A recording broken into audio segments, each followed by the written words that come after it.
కాళేశ్వరం ప్రాజెక్టులో కీలకమైన మేడిగడ్డ బ్యారేజ్ కుంగుబాటు వ్యవహారంలో కీలక పరిణామం చోటు చేసుకుంది. బ్యారేజ్ కి తక్షణమే మరమ్మతులు చేపట్టాలని తెలంగాణ ప్రభుత్వం పంపిన నోటీసులకు నిర్మాణ సంస్థ L&T స్పందించింది. పునరుద్ధరణ పనులు చేపట్టేందుకు తాము సిద్ధంగా ఉన్నాము అంటూ ప్రకటించింది.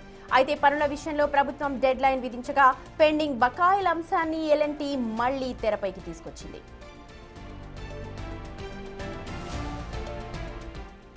మేడిగడ్డ బ్యారేజ్ కుంగిపోవడంపై తెలంగాణ ప్రభుత్వం సీరియస్ అయింది. డిఫెక్ట్ లయబిలిటీ పీరియడ్ లోనే బ్యారేజ్ కుంగినందున నిబంధనల ప్రకారం నిర్మాణ సంస్థే సొంత ఖర్చులతో మరమ్మతులు చేయాలంటూ ప్రభుత్వం నోటీసులు జారీ చేసింది. దీనికి సంబంధించి ఒక డెడ్ లైన్ విధిస్తూ ఘాటుగా లేఖ రాసింది. ప్రభుత్వ వార్నింగ్ పై స్పందించిన L&T సంస్థ పునరుద్ధరణ పనులు చేయడానికి అంగీకరించింది. అయితే బకాయిలతో సంబంధం లేకుండా పనులు పూర్తి చేయాలంటూ సర్కార్ స్పష్టం చేయగా నిర్మాణ సంస్థ మాత్రం తమ పాత బకాయిలను గుర్తు చేస్తూ దానికి బదులిచ్చింది.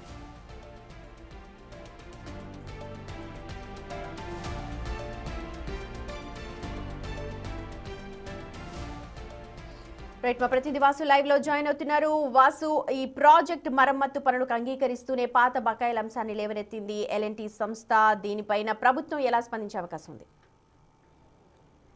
మొత్తానికి కాళేశ్వరం విషయంలో ఇది ఒక కీలక పరిణామం చెప్పాలి. మేడిగడ్డ బ్యారేజీ కుంగిన నేపథ్యానికి సంబంధించి కూడా నిర్మాణ రంగ సంస్థకు L&T ఏదైతే ఉందో L&Tకి ప్రభుత్వం ఇటీవల కాలంలో కూడా వారం రోజుల్లో రిప్లై ఇవ్వాలని కూడా ఒక ఘాటైన నోటీస్ పంపింది. కఠిన చర్యలు తప్పవు, ఖచ్చితంగా కూడా సానుకూలంగా స్పందించాలంటూ కూడా నోటీసుల సారాంశం. రామగుండం ఎస్సీ ఎవరైతే ఉన్నారో ఆయన రీసెంట్గా వారం రోజుల్లో రిప్లై ఇవ్వాలంటూ కూడా L&T సంస్థకు నోటీసులు జారీ చేశారు.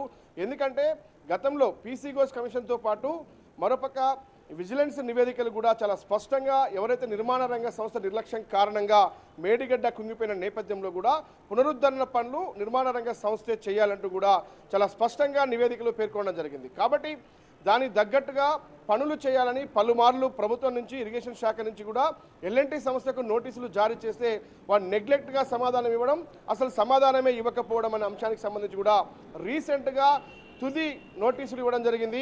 రిప్లై ఇవ్వకుంటే కఠిన చర్యలు తప్పవు, క్రిమినల్ చర్యలు తీసుకుంటామని కూడా ఆ నోటీసులో చాలా స్పష్టంగా కూడా సెక్షన్స్తో సహా కూడా పేర్కొనడం జరిగింది. కాబట్టి L&T మొత్తానికి స్పందించింది, తెలంగాణ ప్రభుత్వానికి రిప్లై ఇచ్చింది. ఏదైతే మేడిగడ్డ బ్యారేజీ పునరుద్ధరణ పనులకు తాము సిద్ధంగా ఉన్నామని కూడా రిప్లైలో పేర్కొంది. కాకపోతే గతంలో ఇచ్చిన నోటీసుల అంశానికి సంబంధించి డిఫెక్ట్ లయబిలిటీ పీరియడ్లోనే ఈ పనులన్నీ కూడా చేయాలి అని కూడా చెప్పినటువంటి నేపథ్యం, అంటే పనులు కాకముందే NOC తీసుకున్న నేపథ్యానికి సంబంధించి కూడా నోటీసుల్లో పేర్కొంది.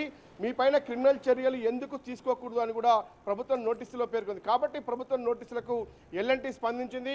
మేడిగడ్డ పనులు చేసేందుకు మేము సిద్ధంగా ఉన్నాము, కాకపోతే గతంలో ఉన్నటువంటి పాత బకాయిలు చెల్లించాలని కూడా ప్రభుత్వానికి గుర్తు చేస్తూ ఎంత మేర బకాయిలు ఉన్నాయి, అలాగే ఎప్పటి నుంచి బకాయిలు అలా పేరుకుపోయి ఉన్నాయి?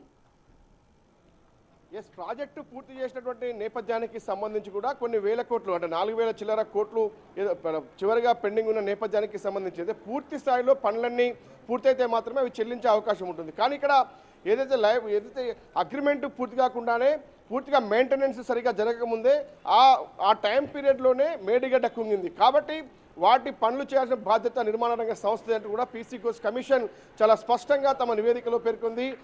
NDSA కూడా ఇదే అంశాన్ని ప్రస్తావించింది. అవసరమైతే అధికారులపైన చర్యలు తీసుకోవాలి, నిర్మాణ రంగ సంస్థలపైన కూడా క్రిమినల్ చర్యలు తీసుకోవాలి, సేమ్ టైం ఏదైతే పెట్టినటువంటి ఇన్వెస్ట్మెంట్ని కూడా వెనక్కి తీసుకోవాలని కూడా 3 విజిలెన్స్ నివేదిక, NDSA నివేదిక, పీసీ ఘోష్ నివేదికలు కూడా స్పష్టం చేసిన నేపథ్యంలో తెలంగాణ ప్రభుత్వం ఆ నివేదికల ఆధారంగా కూడా చర్యలకు సిద్ధమైంది. కాబట్టి చెల్లింపుల విషయాన్ని పక్కన పెట్టి ఖచ్చితంగా నిబంధనల ప్రకారం మీరు మేడిగడ్డ మళ్ళీ తిరిగి వాటిని నిర్మించాలన్న అంశానికి సంబంధించిన దాని ప్రపోజల్ని ప్రస్తుతం ప్రభుత్వం L&T ముందుంచింది. కానీ ఎట్టకేలకు కొంతకాలంగా నిర్లక్ష్య వైఖరి వహించింది. అక్కడ ఉన్నటువంటి సామాగ్రిని తరలించింది, మా దగ్గర సరైన సదుపాయాలు లేని సమాధానం ఇచ్చింది.